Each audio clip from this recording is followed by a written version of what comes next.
بسم اللہ الرحمن الرحیم صلی اللہ تعالی علی حبیبی محمد وعلی آلہ وصحبہ وسلم۔ حضرت سیدنا امام بخاری صاحب رحمۃ اللہ علیہ نے یہ ترجمۃ الباب قائم فرمایا،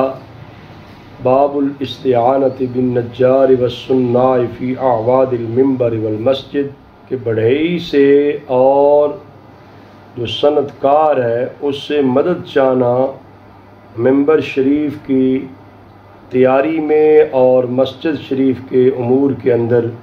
جو ہے وہ بڑھائی سے اور صناع سے، کاریگروں سے مدد طلب کرنا کہ ممبر کی لکڑیوں کو اکٹھا کر کے ممبر تیار کر دیں، مسجد کے تعمیر میں جو ہے وہ حصہ لیں۔ تو کیا ایسے کرنا درست ہے؟ تو اس میں کوئی کسی قسم کی قباحت نہیں ہے۔ اس ترجمۃ الباب کے تحت حضرت سیدنا امام بخاری صاحب رحمۃ اللہ علیہ جو حدیث پاک لے کر آئے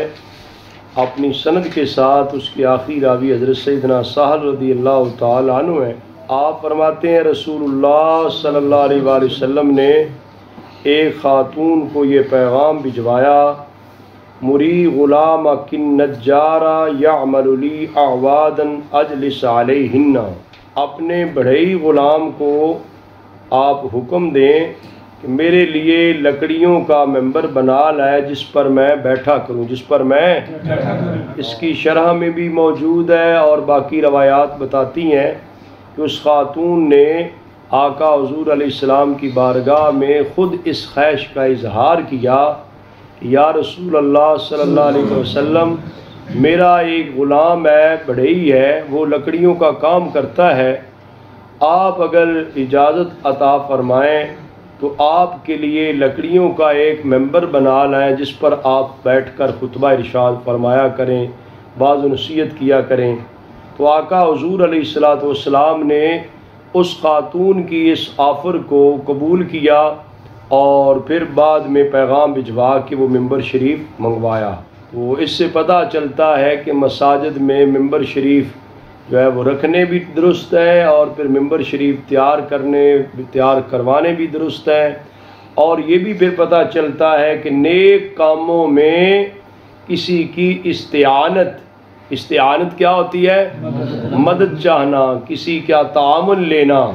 مسجد کے امور میں، نیک کاموں میں تعاون علی البر جو ہے اس کا اللہ تعالیٰ نے بھی قرآن مجید میں حکم ارشاد فرمایا، تعاونوا علی البر والتقوی وَلَا تَعَاوَنُوا عَلَى الْإِثْمِ وَالْعُدْوَانِ، بر اور تقوی پر تو تعاون کرو، نیک کاموں پر تو ایک دوسرے کا تعاون کرو، گناہ پر اور زیادتی ظلم پر تعاون نہ کرو۔ تو یہ استعانت جو ہے، مدد چاہنا، یہ تو ایک بڑھئی سے بھی درست ہے، مجازی طور پر یہ مدد ہے۔ باقی اللہ تعالیٰ کے نیک بندوں سے اور انبیاء کرام علیہ السلام سے، اولیاء کرام سے مدد چاہنا جو ہے استعانت، یہ شرعاً جائز ہے، اس لیے کہ حقیقی استعانت تو اللہ تعالیٰ کی ذات گرامی سے ہے۔ اللہ تعالیٰ کے برگزیدہ بندوں سے جو استعانت ہے وہ ایک وسیلہ بنتا ہے، ایک ذریعہ بنتا ہے، ان کی طرف سے ایک سفارش ہوتی ہے۔ تو یہ استعانت تو بڑھئی اور کاریگر سے بھی لی جاتی ہے، ہر کام کے اندر ایک دوسرے سے مدد تو لی جاتی ہے۔ بہرحال مسجد کے احکام اور آداب میں یہ ترجمۃ الباب بھی قائم فرمایا، اور دوسری حدیث پاک جو ذکر کی اس کے راوی حضرت سیدنا جابر بن عبداللہ رضی اللہ تعالی عنہ ہیں کہ ایک عورت نے عرض کی، یا رسول اللہ صلی اللہ علیہ وسلم،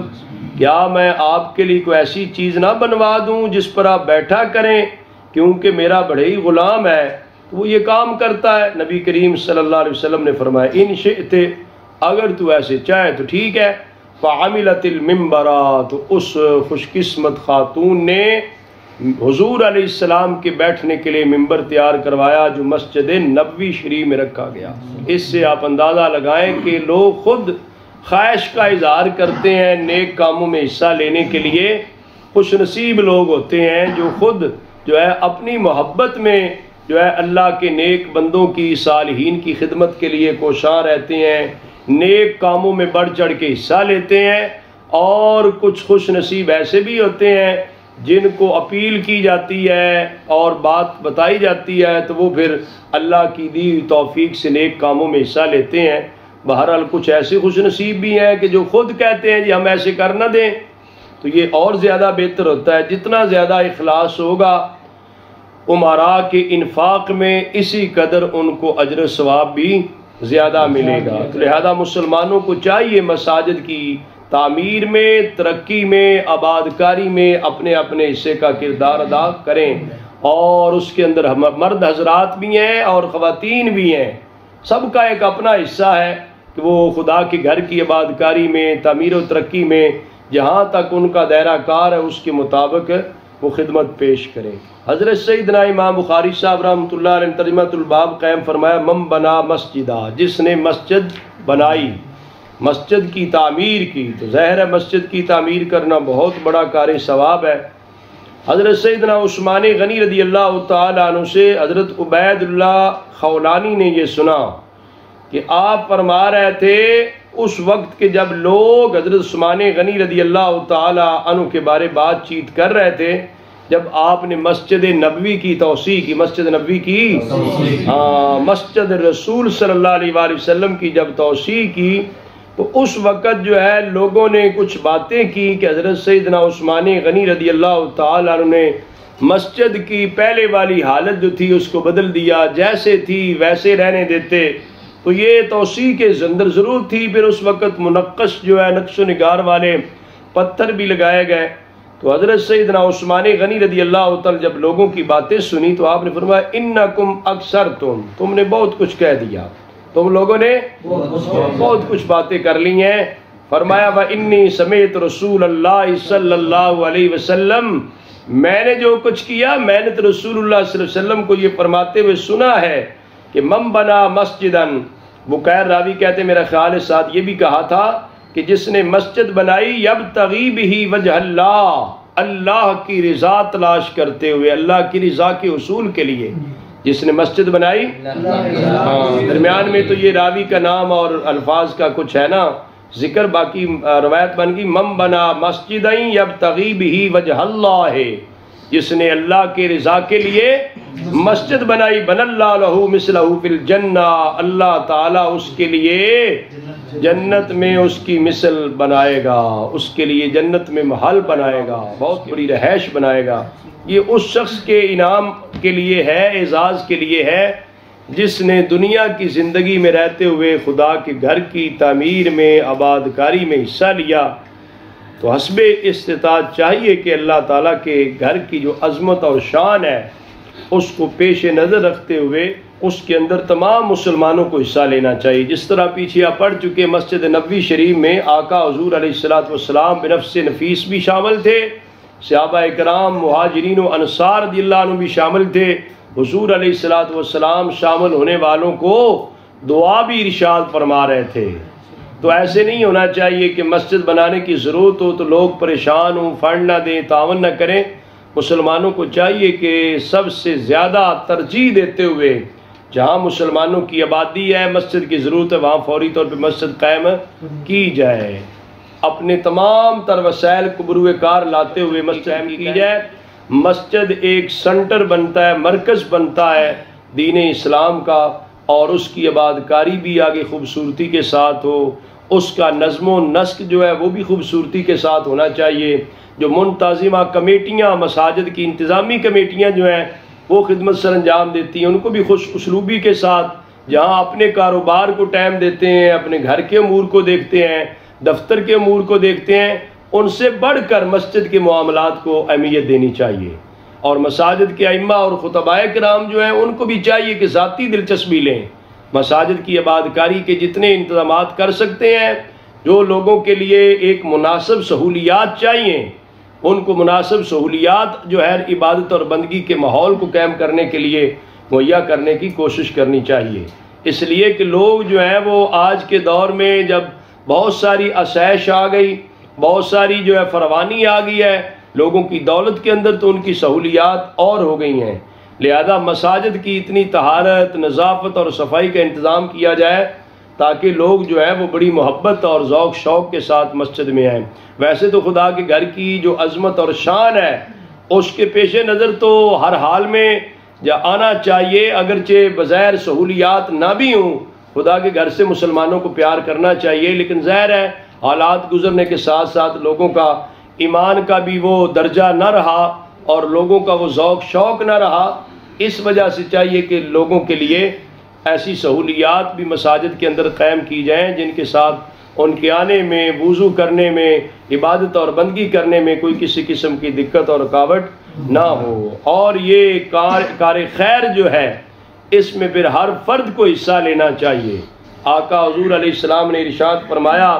من بنا للہ مسجدہ، جس نے اللہ کی رضا کے لیے مسجد بنائی ہے اللہ تبارک و تعالی اس کے لیے جنت میں محل بنائے گا۔ تو یہ بہت بڑی مطلب ہے، عظمت اور شان ہے، بندے کا بہت بڑا انعام ہے۔ اس سے پتہ چلتا ہے اخلاص للہیت کے ساتھ مسجد بنانے والے کو اگر جنت میں محل ملے گا تو اس کا خاتمہ بھی ایمان پر ہوگا، اس کا حسن خاتمے کی بھی ایک لحاظ سے یہ دلیل بنتی ہے، خاتمہ ایمان پر ہوگا تو جنت میں جا سکے گا، جنت کی نعمتوں سے فیض یاب ہوگا۔ تو اس وجہ سے اخلاص کے ساتھ جو ہے وہ خدا کے گھروں کو آباد بنانا بھی چاہیے، آباد بھی کرنا چاہیے۔ حضرت سیدنا امام بخاری صاحب رحمۃ اللہ علیہ نے ترجمۃ الباب قائم فرمایا کتاب المساجد کے تحت کہ یأخذ بنصول النبل اذا مر فی المسجد، جب مسجد سے گزرے ایسا آدمی جس نے کوئی تیر وغیرہ پکڑا ہوا ہے، کوئی اسلحہ ہتھیار، اس کو چاہیے کہ اس کو پھلے سے پکڑ لے، اوپر سے پکڑ لے، جہاں سے اگر بندوق ہے، پسٹل ہے تو جہاں سے گولی نکلتی ہے اس طرف سے اس کے منہ سے پکڑ لے، تاکہ لوگوں کو اعتماد اور یقین ہو کہ یہ فیر نہیں کرنے جا رہا۔ سمجھ آ رہی ہے؟ اگر کوئی ایسا ہتھیار ہے جس کے اوپر کوئی خول وغیرہ چڑھایا جا سکتا ہے تو خول چڑھایا جائے، یعنی مسجد کے اندر اسلحہ لے جانے سے گریز کی جائے کہ اسلحہ کی وجہ سے خوف و ہراس پھیلتی ہے، تو خوف و ہراس مسجد کے ماحول کے اندر نہیں ہونی چاہیے۔ مسجد کے ماحول پرسکون ہونا چاہیے،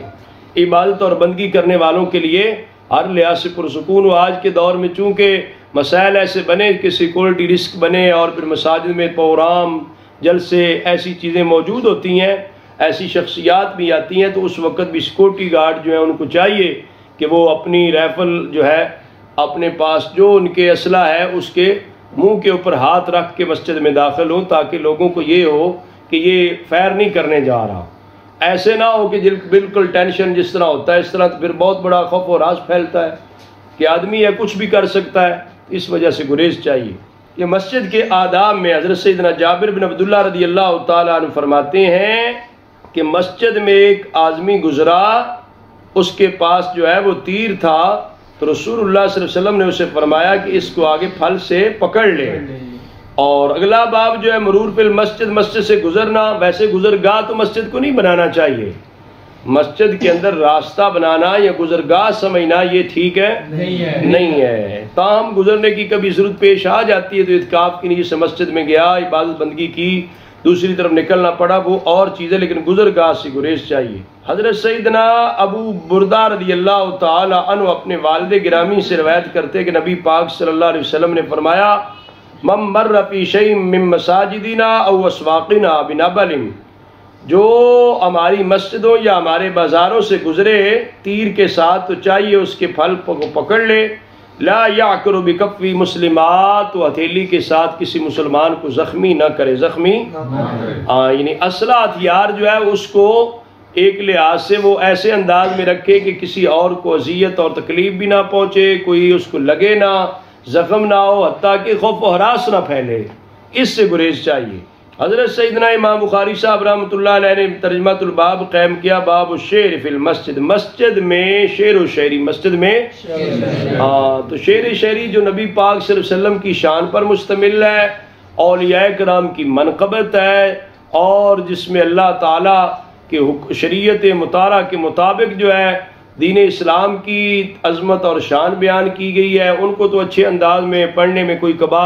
اور حرج نہیں ہے۔ تاہم جو ہے ایسے اشعار جن کے اندر جو ہے وہ فوش وغیرہ ہو، بےہودگی ہو، وہ تو مسجد سے باہر بھی جائز نہیں ہے، تو مسجد میں بطریق اولا ایسے اشعار کا پڑھنا جائز نہیں ہے۔ تو بہرحال ایسے شعر جو اللہ تعالیٰ کی توحید پر، اللہ کے پیارے حبیب علیہ السلام کی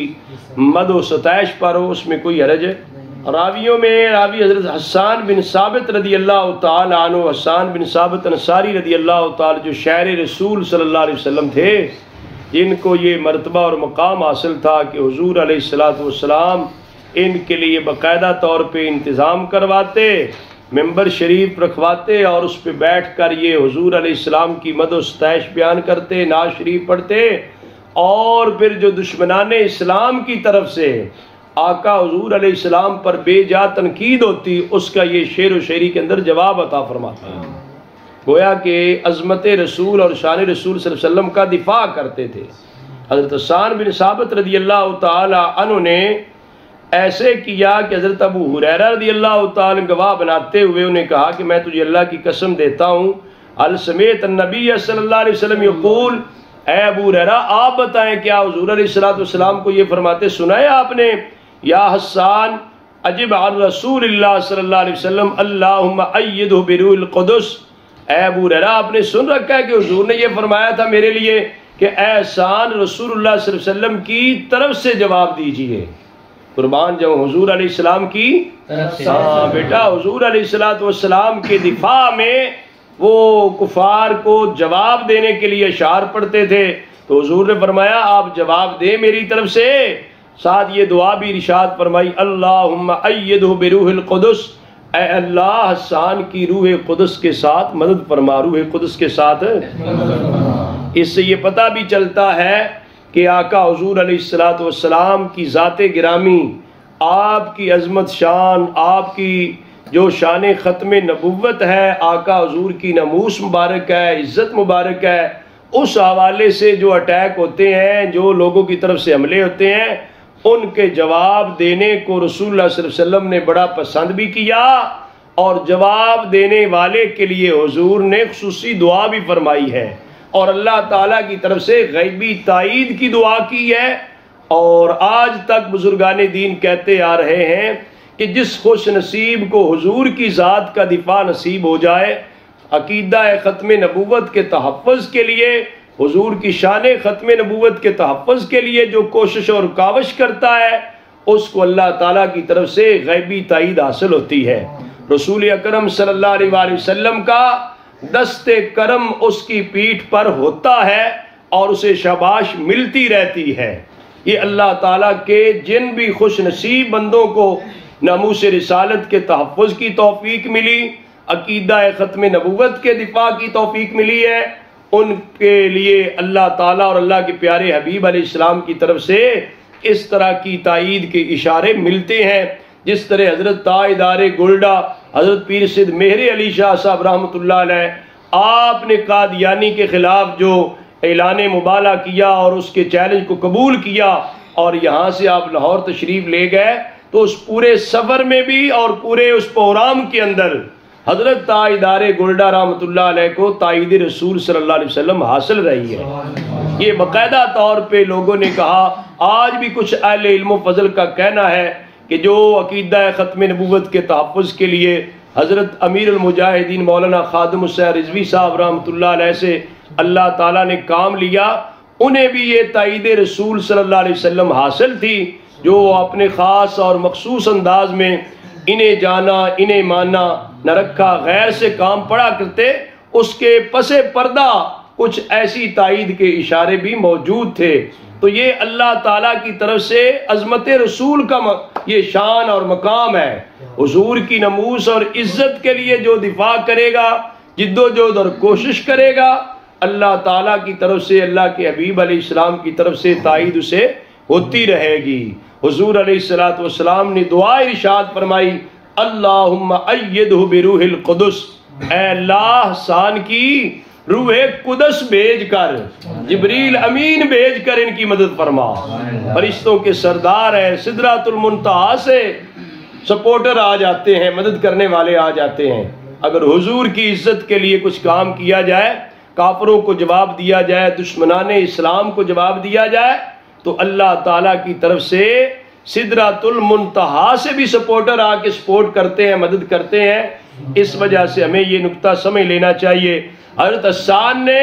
حضرت ابو ہریرہ کو گواہ بنانے کے لیے کہا، ابو ہریرہ بتائیے کیا آپ نے حضور سے ایسے سنا ہے میرے بارے میں؟ قال ابو ہریرہ نعم، حضرت ابو ہریرہ رضی اللہ تعالیٰ کا ہاں میں نے حضور علیہ السلام سے ایسے سنا ہے کہ آپ نے یہ کہا ہے اللہم ایدو بروح القدس، اور آپ کو یہ کہا آقا حضور علیہ السلام نے کہ اے حسان رسول اللہ صلی اللہ علیہ وسلم کی طرف سے جواب دیجئے۔ کتنی بڑی بات ہے کہ حملے جو حضور پہ کرتے اس کا جواب صحابہ کرام دیا کرتے تھے۔ تو یہ آج بھی وہ خوش نصیب اہل علم ہے جو اپنی تقریر سے، اپنی تحریر سے، اپنی جد و جہد اور کاوش اور کوشش سے دشمنان اسلام کے ناپاک حملوں اور ناپاک سازشوں کو بے نقاب بھی کرتے ہیں اور ان کا توڑ بھی کرتے ہیں۔ اس سے رسول اکرم صلی اللہ علیہ وسلم کی رضا حاصل ہوتی ہے، اللہ تبارک و تعالیٰ کی طرف سے غیبی تائید اور نصرت ملتی ہے۔ حضرت سیدنا امام بخاری صاحب رحمۃ اللہ علیہ نے ترجمہ الباب قائم فرمایا، باب اصحاب الحراب فی المسجد، مسجد میں اصحاب حراب کا ہونا۔ تو ظاہر ہے اس کے اندر مسجد میں جو ہے نا اس طرح کے جو آلات تھے ایک لحاظ سے وہ پریکٹس کرنے کے لیے تھے، تو ایسے آلات لے کر مسجد میں آنے کی کیا گنجائش ہے یا کی گنجائش نہیں ہے، یہ حضرت سیدنا امام بخاری صاحب رحمۃ اللہ علیہ جو ہے یہاں پہ ترجمہ الباب قائم فرمایا ہے۔ کیونکہ پریکٹس کے لیے جو ہے وہ جہاد کی تیاری کے لیے بھی اس طرح تیر اندازی کیا کرتے تھے صحابہ کرام رضوان اللہ علیہ مجمعین، اور ویسے جسمانی ریاضت اور ورزش بھی ہوتی، جہاد کی تیاری بھی ہوتی، دشمنوں پر روب بھی ہوتا تھا۔ تو ایسے حالات میں مسجد کے قریب، مسجد کے سامنے والے جگہ پر اس طرح کا انتظام کر لیتے، تو یہ کرنا جو ہے وہ جائز قرار پاتا ہے۔ اگرچہ مسجد کے اندر تو ایسے کاموں کی اب اس طرح کی گنجائش نہیں ہے، اس لیے کہ مسجد کے تقدس کو بھی ملوث خاطر ہم نہیں رکھ پائیں گے، اور اس کے علاوہ یہ بھی ہے کہ اب تو کھلے کھلے میدان بن گئے ہیں ایسی چیزوں کے لیے، اب اس طرح کی کوئی خاص ضرورت باقی نہیں رہی۔ تو حضرت سیدنا عروہ بن زبیر رضی اللہ تعالی عنہ روایت بیان کرتے ہیں کہ حضرت ام المؤمنین سیدہ عائشہ صدیقہ رضی اللہ عنہ فرماتی ہیں کہ میں نے رسول اللہ صلی اللہ علیہ وآلہ وسلم کو ایک دن اپنے حجرے کے دروازے پر دیکھا، رسول اکرم صلی اللہ علیہ وسلم کو، جبکہ حبشہ جو تھے سوڈانی وہ مسجد میں کھیل رہے تھے، یلعبون فی المسجد، مسجد میں کھیل رہے، مراد اس سے مسجد کے ساتھ والا حصہ ہے، سمجھ آ رہی ہے؟ تو اس حصے میں کھیل رہے تھے۔ رسول اللہ صلی اللہ علیہ وآلہ وسلم نے مجھے اپنی چادر میں چھپا لیا، میں ان کے لعب کو دیکھ رہی تھی، میں ان کے لعب کو دیکھ رہی تھی۔ اور دوسری سند کے ساتھ یہ کلمات بھی ہیں، حضرت سیدہ پاک فرماتی ہیں رأیت النبی صلی اللہ علیہ وسلم والحبشہ یلعبون بحرابہم، میں نے نبی پاک صلی اللہ علیہ وسلم کو دیکھا اس حال میں کہ حبشہ جو تھے وہ کھیل رہے تھے اپنے حراب کے ساتھ، اس آلے کے ساتھ جو ہے وہ کھیل رہے تھے۔ تو وہ پھر ایک لحاظ سے یہ جسمانی ریاضت اور ورزش کا معاملہ ہے، اور پھر مسجد کے تقدس کو ملوث خاطر رکھنے کے ساتھ اگر مسجد کے ساتھ والے حصے میں ہو تو اس کی کوئی گنجائش بنتی ہے، لیکن وہ بھی آج کے دور میں ایسی کوئی گنجائش نہیں ہونی چاہیے، اس لیے کہ بہر کھلے میدان ہے اور ایسے کاموں کے لیے بہت ساری جگہ موجود ہے۔ حضرت سیدنا امام بخاری صاحب رحمۃ اللہ علیہ نے باب قائم فرمایا، باب ذکر البیع والشراء المنبر فی المسجد، مسجد شریف میں ممبر شریف پر بیٹھ کر کیا بیع شراء کا، خرید و فروخت کا ذکر کیا جا سکتا ہے، کیونکہ مسجد کے اندر خرید و فروخت کو مکروہ قرار دیا گیا۔ تاہم حالت اعتکاف میں معتکف کو اگر ضرورت ہو کوئی گھریلو سامان خریدنے کی یا کوئی ایسی ضرورت کا معاملہ ہے تو اس کے لیے ضرورت کے تحت، بغیر ضرورت کے نہیں کہ بزنس مین اپنا حساب کتاب مسجد شروع کر دے، اعتکاف تو ظاہر ہے کیا جاتا ہے عبادت اور بندگی کے لیے، یکسوئی کے لیے، لیکن ضرورت اگر ایسی ہے کہ اس کے بغیر گزارا نہیں ہے تو اس کے لیے اجازت ہوتی ہے کہ سامان جو ہے وہ مسجد میں لائے بغیر، سامان مسجد میں لائے بغیر صرف سودا طے کرنا جو ہے اس کی گنجائش موجود ہوتی ہے۔ اس باب کے تحت حضرت ام المؤمنین سیدہ عائشہ صدیقہ رضی اللہ عنہ کی روایت ہے، آپ فرماتی ہیں کہ ان کے پاس حضرت بریرہ رضی اللہ عنہ آئی جو آپ سے کتابت کے بارے میں سوال کر رہی تھی۔ کتابت یہ ہوتی ہے جو ایک آدمی جو ہے وہ اپنی غلام کو یا لونڈی کو کہہ دیتا ہے کہ آپ اتنی دولت دیں، اتنی قیمت دیں، آپ کو آزادی ہے، آپ کو وہ ایک طے ہو جاتا ہے کہ آپ اتنے مثال کے طور پہ 10 لاکھ روپے دے تو آپ آزاد ہیں۔ اب پھر اس کی ہمت ہے، وہ کدھر سے لیتا ہے، قرض لیتا ہے، محنت مزدوری کرتا ہے، جدھر سے بھی غلام جو ہے وہ اس کو جب پیسے واپس کر دیتا ہے، سارے ادا کر دیتا ہے تو اس کو آزادی حاصل ہو جاتی تھی۔ آج چونکہ اس طرح کی ظاہر غلام اور لونڈی نہیں ہے تو وہ پھر مسائل کا بھی ذرا سمجھنا اس انداز میں۔ بہرحال اس زمانے میں تو تھے۔ حضرت بریرہ رضی اللہ عنہا نے حضرت عائشہ صدیقہ رضی اللہ عنہا سے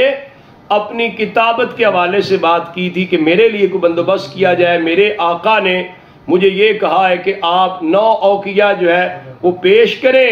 تو آپ کو آزادی مل جائے گی۔ حضرت عائشہ صدیقہ رضی اللہ عنہ نے فرمایا کہ اگر آپ چاہتی ہیں تو میں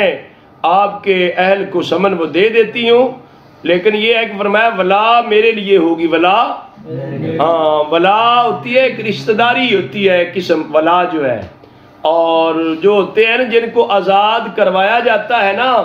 تو جو پھر ان کو آزاد کرتا ہے وہ اور جن کو آزاد کیا جاتا ہے ان کے آپس میں ایک رشتہ داری قائم ہو جاتی ہے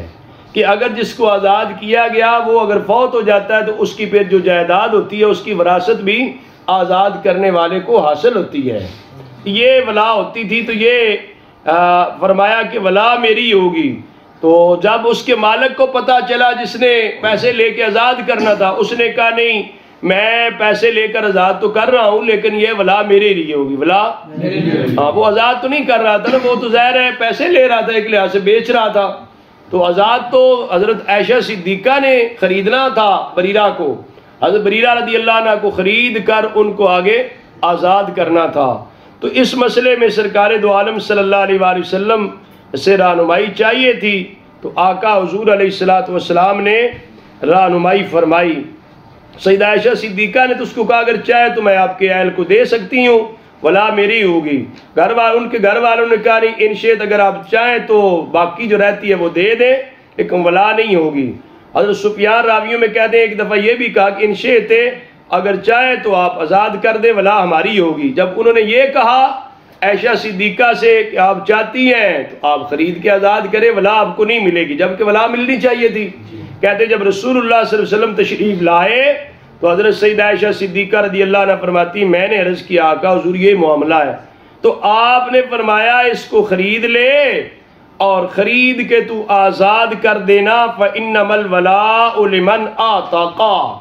ولا اس کے لیے ہی ہوگی جو آزاد کرے گا۔ ولا کس کے لیے ہوگی بھائی؟ جو آزاد کرے گا۔ جب خریدے گی تو اور تو خرید کے آزاد کر دے گی تو اس کی ولا تجھے حاصل ہوگی، اس آقا کو نہیں ہوگی جس سے آپ نے خریدنی ہے۔ یہ آقا حضور علیہ السلام نے مسئلہ بیان فرما دیا۔ پھر رسول اللہ صلی اللہ علیہ وسلم ممبر شریف پہ جلوہ افروز ہوئے۔ سفیان راوی کہتے ہیں قامہ کی بجائے فصاعدہ رسول اللہ صلی اللہ علیہ وسلم علی المنبر، حضور علیہ السلام ممبر شریف پہ چڑھے، آپ نے فرمایا ما بال اقوام یشترطون شروطا لیس فی کتاب اللہ، کیا حال ہے، کیا ہو گیا ان لوگوں کو جو ایسی شرطیں لگا دیتے ہیں جو اللہ کی کتاب میں نہیں ہیں، جو کتاب اللہ میں جو قرآن مجید میں نہیں ہے، ایسی شرطیں لگاتے ہیں۔ فرمایا من اشترط شرطا لیس فی کتاب اللہ فلیس لا وان اشترط مئة مرہ۔ آقا حضور علیہ السلام نے فرمایا جو خلاف قرآن جو ایسی شرط لگائے جو قرآن میں نہیں ہے وہ کوئی اس کی شرط قابل قبول نہیں، اگرچہ 100 شرطیں لگا لے، اگرچہ 100 شرطیں لگا لے اس کی شرط کا کوئی اعتبار نہیں ہوگا۔ آقا حضور نے ناراضگی کا اظہار فرمایا کہ یہ جو ہے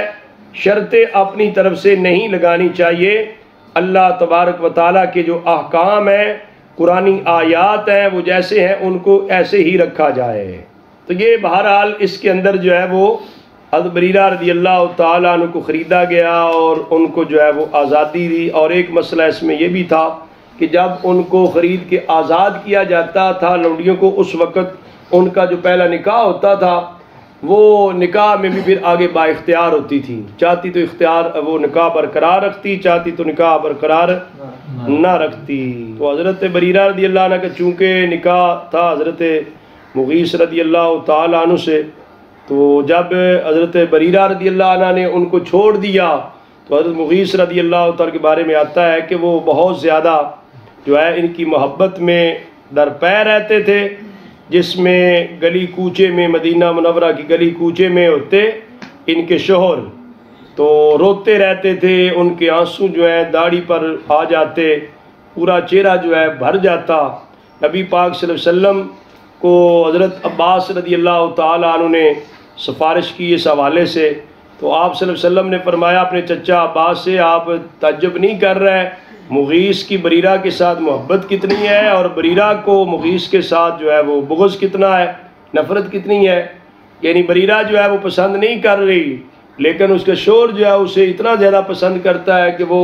اس کے فراق میں جو ہے وہ مدینہ منورہ کی گلی کوچے میں روتا رہتا ہے۔ نبی پاک صلی اللہ علیہ وآلہ وسلم نے بریرہ سے، جب حضرت عباس نے سفارش کے لیے حضور سے کہا نا، آقا حضور آپ کو سفارش کر دے کو مغیث کے حوالے سے کہ بریرہ جو ہے ان کے ساتھ ہی رہے، تو آپ نے فرمایا لو راجعتی ہے،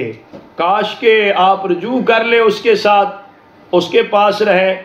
اس نے بریرہ نے آگے عرض کیا یا رسول اللہ تأمرنی، اے اللہ کے پیارے رسول آپ مجھے حکم دے رہے ہیں؟ قربان جاؤں شریعت مصطفیٰ صلی اللہ علیہ وسلم پر بیٹا، امام الانبیاء صلی اللہ علیہ وسلم ہے، جو چاہے وہ ہو جائے۔ اور قرآن کہتا ہے ما آتاکم الرسول فخذوہ وما نہاکم عنہ فانتہوا، اتنی شان والے ہیں، لیکن یہ ہے کہ ادھر معاملہ تھا مشورے کا، حکم کا نہیں تھا۔ آقا حضور نے جب کہا نا بریرہ سے کاش کہ آپ جو اپنے شوہر سے رجوع کر لیں اس کے ساتھ، تو انہوں نے عرض کیا آقا حضور آپ مجھے حکم دے رہے ہیں، پھر تو سر آنکھوں پر، حکم کا معاملہ اور ہے۔ تو آقا حضور نے فرمایا انما انا اشفا، میں حکم نہیں دے رہا، میں تو صرف مشورہ دے رہا ہوں، شفا سفارش کر رہا ہوں، شفاعت کر، میں حکم نہیں دے رہا۔ تو حضرت بریرہ رضی اللہ عنہ نے کہا کہ فلا حاجت لی فی، مجھے اس میں کوئی حاجت نہیں ہے، میں اس کے ساتھ نہیں رہنا چاہتی۔ اتنا اختیار دینا اس خاتون کو جس کو لونڈی تھی سیدہ عائشہ صدیقہ نے خرید کے آزاد بھی کیا تھا، لیکن آقا حضور نے پھر بھی اس کے اوپر کوئی اپنا احسان نہیں جتلایا، کسی قسم کا کوئی اپنا حکم نامہ نہیں اس کو جاری کیا کہ وہ بھی انسان ہے۔ یہ ہے ہیومن رائٹس، جو کہتے ہیں کہ ہیومن رائٹس کی باتیں ہیں، اسلام نے جو یہ رائٹس دیے ہیں، اتنی آزادی دی ہے، اس طرح اور کون دے سکتا ہے؟ آپ امام الانبیاء صلی اللہ علیہ وسلم ہیں، آپ ویسے ہی حکم دیتے تو ان پہ لازم تھا، لیکن آپ نے کہا کہ اگر آپ چاہتی ہیں تو رجوع کر لیں۔ اور انہوں نے کہا جی آقا حضور اگر آپ حکم دیتے ہیں پھر تو میں حاضر ہوں۔ آقا حضور نے فرمایا میں حکم نہیں دیتا۔ یہ ہے اگلے کی رائے بھی دیکھی جائے، اگلے کی مرضی بھی دیکھی جائے، وہ بھی انسان ہے، اس کی کیا خواہش ہے، کیا تقاضے ہیں، ان کو مد نظر رکھنا۔ یہ آقا حضور علیہ السلام کا کمال ہے، آپ کی سیرت مبارکہ ہے۔ بہرحال اس سے یہ بھی مسائل معلوم ہوتے ہیں کہ ولا کا ثبوت ہوتا ہے، کہ ولا ثابت ہوتی ہے، اور اسی طرح جو ہے وہ اختیار بھی ملتا ہے کہ جس کو خرید کر آزاد کیا جاتا ہے پھر اس کو اپنا نکاح برقرار رکھنے کا اختیار ہوتا ہے۔